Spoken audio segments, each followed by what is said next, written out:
آج انشاءاللہ تعالی ہم سورۃ الاعراف کی آیت نمبر 61، 62، 63، 64 پڑھتے ہیں اور اس کو سمجھنے کی کوشش کرتے ہیں۔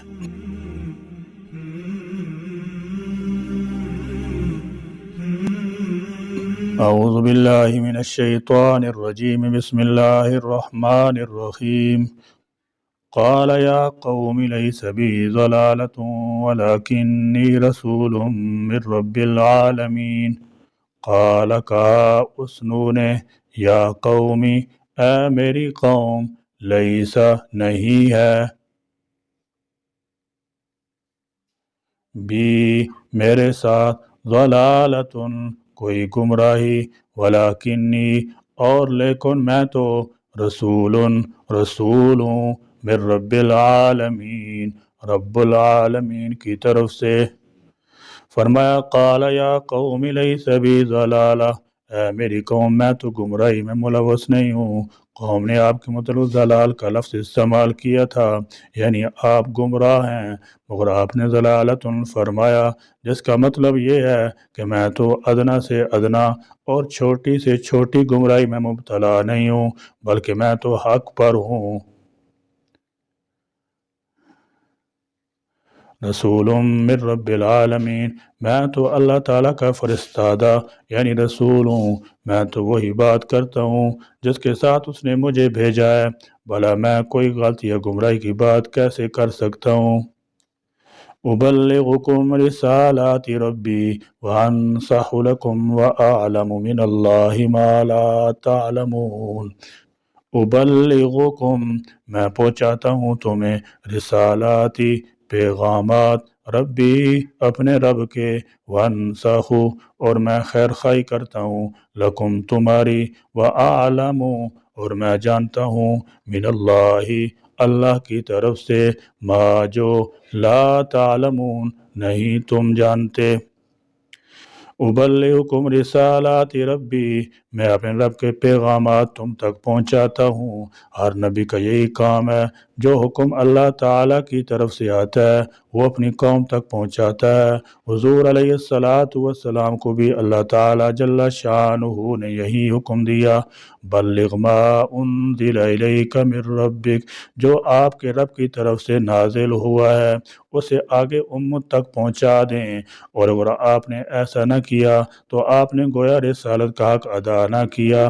حضرت نوح علیہ السلام نے بھی فرمایا کہ میں تو اپنے رب کے پیغام تم تک پہنچاتا ہوں، وانصح لکم اور تمہاری خیر خواہی کی بات کرتا ہوں، تاکہ تم کفر اور شرک سے بچ کر جہنم سے بچ جاؤ۔ مجھے تو تمہاری خیر خواہی منظور ہے، میں تمہیں حق کی طرف دعوت دے رہا ہوں اور تم مجھے گمراہ بتا رہے ہو۔ خدا را ذرا سوچو تو صحیح کہ تم کس طرف جا رہے ہو۔ حضرت نوح علیہ السلام نے جواب میں کہا کہ گمراہی میں نہیں، بلکہ تم گمراہی میں پڑے ہوئے ہو۔ میں جو کچھ کہہ رہا ہوں اپنی طرف سے نہیں کہہ رہا، بلکہ اللہ کا رسول ہونے کی حیثیت سے اس کا پیغام تمہیں پہنچا رہا ہوں، اور اگر تم میری دعوت قبول کر لو تو اس میں تمہاری ہی بھلائی اور خیر خواہی ہے۔ ایک تو تمہاری دنیا اور آخرت سنور جائے گی، دوسرے عذاب الہی سے بچ جاؤ گے۔ أَوَعَجِبْتُمْ أَنْ جَاءَكُمْ ذِكْرٌ مِّن رَّبِّكُمْ عَلَىٰ رَجُلٍ مِّنكُمْ لِيُنذِرَكُمْ وَلِتَتَّقُوا وَلَعَلَّكُمْ تُرْحَمُونَ۔ أَوَعَجِبْتُمْ کیا بھلا تعجب ہوا تمہیں، ان کے جاءکم آئی تمہارے پاس، ذکرٌ ایک نصیحت، من ربکم تمہارے رب کی طرف سے، علی رجل ایک شخص پر، منکم تم ہی میں سے، لینذرکم تاکہ وہ ڈرائے تمہیں، ولتتقوا اور تاکہ تم بچو، ولعلکم اور تاکہ تم ترحمون تم پر رحم کیا جائے، تم رحم کیے جاؤ۔ ایسا معلوم ہوتا ہے کہ انبیاء علیہ السلام کی دعوت کے جواب میں منکرین کی طرف سے ایک ہی جیسے اعتراض کیے جاتے رہے ہیں۔ ایسے ہی اعتراضات میں سے ایک یہ ہے کہ تم ہمارے ہی جیسے آدمی ہو کر اللہ کے رسول کیسے ہو سکتے ہو۔ اس مقام پر گو اس اعتراض کا جواب نہیں دیا گیا، تاہم بہت سے مقامات پر اس اعتراض کا جواب یہ دیا گیا ہے کہ انسانوں کی ہدایت کا اس کے سوا کوئی ذریعہ ممکن ہی نہیں کہ انہی میں سے ایک رسول مبعوث کیا جائے جو انہی کی زبان میں انہیں اللہ کا پیغام پہنچا سکے۔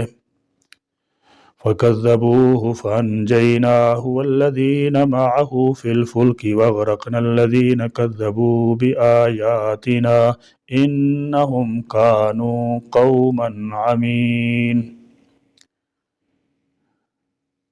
فَكَذَّبُوهُ تو انہوں نے جھٹلایا اسے، فَأَنْجَيْنَاهُ تو نجات دی ہم نے اسے، وَالَّذِينَ اور انہیں جو معاہو جو اس کے ساتھ تھے، فی الفلکی کشتی میں، وَأَغْرَقْنَا اور غرق کر دیا ہم نے، الذین ان کو جنہوں نے، کذبوا جھٹلایا، بآیاتنا ہماری آیات کو، انہم بے شک، کانو تھے وہ، قومن لوگ، عمین اندھے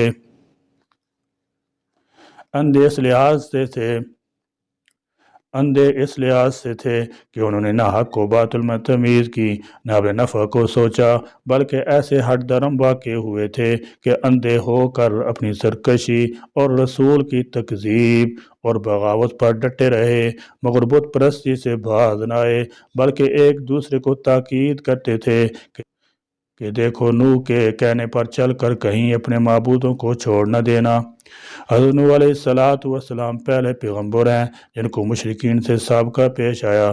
ان کی قوم عراق میں بستی تھی اور تمدنی ترقی کے اعتبار سے بام عروج پر تھی۔ حضرت نوح علیہ السلام 800 سال سے زیادہ اپنی قوم کو توحید کی دعوت دیتے رہے، مگر انہوں نے نہ صرف اس کو قبول نہیں کیا بلکہ بڑی سرکشی اور ظلم زیادتی کا ثبوت دیا۔ جب حضرت نوح علیہ السلام کی طرف سے قبول حق سے نا امید ہو گئے تو ان کے لیے بد دعا فرمائی، اور ایک ایسے طوفان میں جس میں آسمان سے بارش ہو رہی تھی اور زمین سے پانی ابل رہا تھا، پوری قوم غرق کر دی گئی۔ صرف کچھ لوگ جو حضرت نوح علیہ السلام کے ساتھ ان کی کشتی میں سوار تھے بچ گئے، پھر انہی سے دوبارہ دنیا آباد ہوئی۔ اس لیے حضرت نوح علیہ السلام کو آدم ثانی بھی کہا جاتا ہے۔ ان کی قوم کو اعتراض تھا کہ ایک انسان خدا کا رسول کیسے ہو سکتا ہے۔ یہاں اس کا جواب دیا گیا ہے کہ رسول بنانا اور نہ بنانا خدا کے اختیار میں ہے۔ اگر اللہ تعالیٰ جل شانہ کسی انسان کو اپنا پیغام پہنچانے کے لیے منتخب فرما لیں تو اس میں تعجب کی کیا بات ہے۔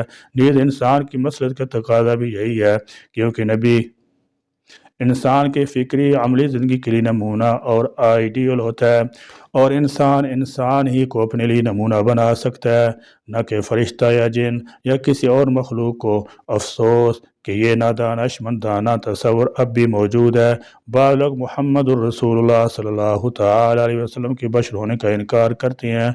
حضرت نوح علیہ السلام کے واقعے میں یہ بات قابل توجہ ہے کہ ان کی قوم کیسی سخت کلامی سے پیش آتی ہے اور وہ اس کا جواب کس قدر متانت اور سنجیدگی سے دیتے ہیں۔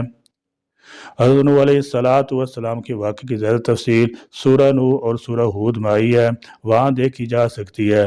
950 سال کی تبلیغ کے نتیجے میں مٹھی بھر لوگ اور بعض اقوال کے مطابق صرف 40 آدمی آپ پر ایمان لائے۔ جب حضرت نوح علیہ السلام باقی لوگوں کے ایمان لانے سے مایوس ہو گئے تو آپ نے ان کے حق میں بد دعا کی کہ یا اللہ ان میں سے اب کسی کو بھی زندہ نہ چھوڑنا، کیونکہ جس ہٹ درمی پر یہ اتر آئے ہیں ان کی اولاد بھی اب فاسق فاجر ہی بنے گی۔ چنانچہ اللہ تعالیٰ جل شانہ نے آپ کو کشتی تیار کرنے کا حکم دیا۔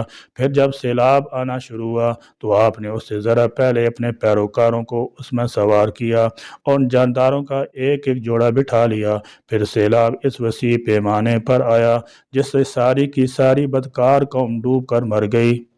یا اللہ ہمیں حق پر قائم رہنے کی توفیق نصیب فرما اور حق کا اتباع کامل نصیب فرما۔